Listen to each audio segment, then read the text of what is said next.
भगवत गीता का मुख्य संदेश क्या है? बहुत सारे भगवान ने श्लोक बोले हैं, 700 श्लोक भगवत गीता में हैं, अलग अलग श्लोक, लगभग 574 श्लोक श्री कृष्ण भगवान ने बोले हैं।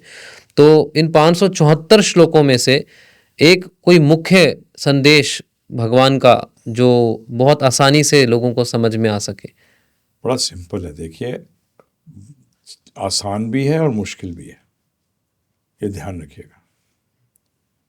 बेसिक्स अगर क्लियर है तो सब चीज़ आसान हो जाती है। जी। तो बेसिक्स में क्या है कि हम आत्मा है। क्या है?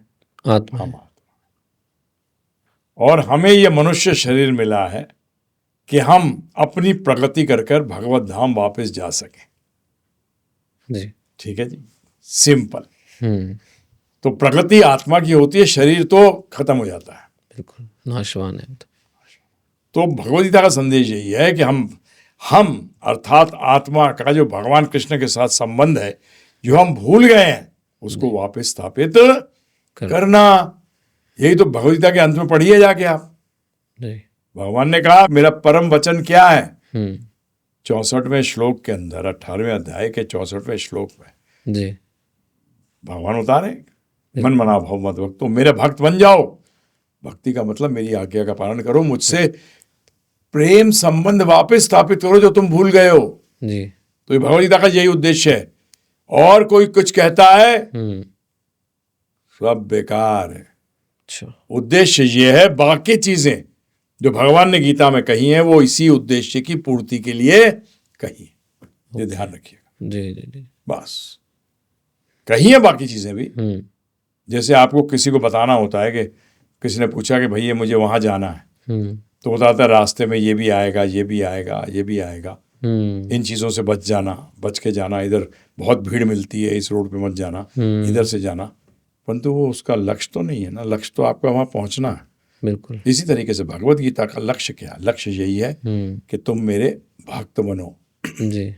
तुम अपनी भक्त क्यों बनो? क्योंकि तुम जो संबंध मेरे साथ, जो तुम्हारा संबंध है, तुम जो भूल गए हो, उसको वापस स्थापित करो। और बाकी चीजें भगवान ने यही बताया कि इससे बचना, उससे बचना, कि इस संबंध को स्थापित करने में ये प्रॉब्लम्स आएंगी, ये बढ़िया, इससे बढ़िया हो जाएगा, ये सारी चीजें बता रहे हैं। जी जी जी।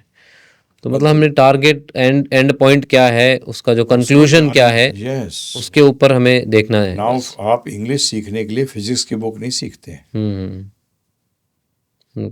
फिजिक्स की बुक में इंग्लिश सही है जी, परंतु it is not a book for teaching you English. जी। उसमें इंग्लिश ग्रामर नहीं सिखाई जाती फिजिक्स की किताब में, चाहे वो लिखी इंग्लिश में हो, है ना जी। जी। तो English is just a medium. इसी तरीके से भगवत गीता के बाकी श्लोक जो हैं सारे के सारे इसीलिए हैं कि आपको इस लक्ष्य तक पहुंचाएं कि आप कृष्ण के भक्त वापस जो भूल गए हैं वो वापस कैसे स्थापित कर सकें। अच्छा, तो अब ये हमें कंक्लूजन क्लियर हो गया कि हमें संबंध को स्थापित करना है भगवान से, एक जीव आत्मा का संबंध स्थापित हो जाएगा। तो भगवत गीता का मतलब यही कंक्लूजन है। तो अब इस कंक्लूजन को प्राप्त करने के लिए अगर देखा जाए तो कई गुरु हैं, वो कहते हैं कि कर्म मार्ग श्रेष्ठ है, कई गुरु कहते हैं ज्ञान मार्ग है, कई गुरु कहते हैं भक्ति मार्ग है। तो कौन सा मार्ग बिल्कुल सही है, लोगों को कैसे गाइड हो? जानने की कोशिश करनी चाहिए भगवत गीता से। इधर उधर क्यों मुंह मारे जी, है ना जी। तो भगवान ने क्या कहा है गीता के अंदर?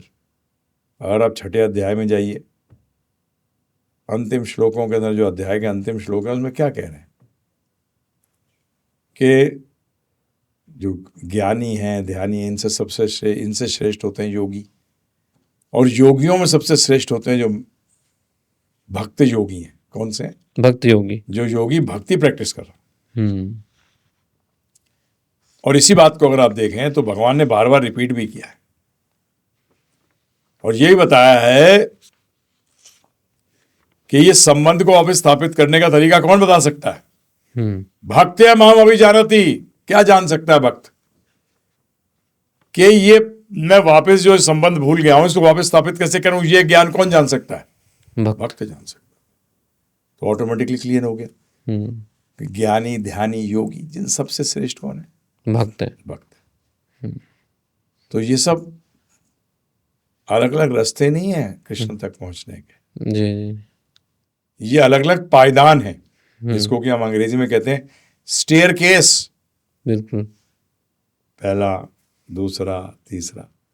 तो पहले कर्म योग, फिर कर्म योग में निष्काम कर्म योग, फिर ज्ञान योग, फिर ध्यान योग। परंतु लिफ्ट भी है, आप डायरेक्टली सीधा भक्ति योग में भी पहुंच सकते हैं। जरूरी नहीं है कि आप इस सारे योगों के थ्रू जाएं। भगवान तो गीता में बताते हैं कि मेरे पास जब व्यक्ति आया होता है, जो भक्ति में आ जाता है, उसने सारे योग कंप्लीट कर लिए। अगर किसी ने MBBS कर ली हो तो आप उससे पूछो कि भाई आपने 12वीं पास करी क्या? अरे 12वीं पास नहीं करी होती तो मैं MBBS कैसे हो जाता? कैसे हो जाता? और जिसने MD कर रखी हो उससे आप पूछोगे MBBS करी है क्या आपने? हाँ, तो करी बोले भाई साहब MBBS करने के बाद तो MD MS होता है। है। तो इस तरह से भक्ति में आ गए, मतलब आपने सब कर चुके हैं। सब कर चुके हैं।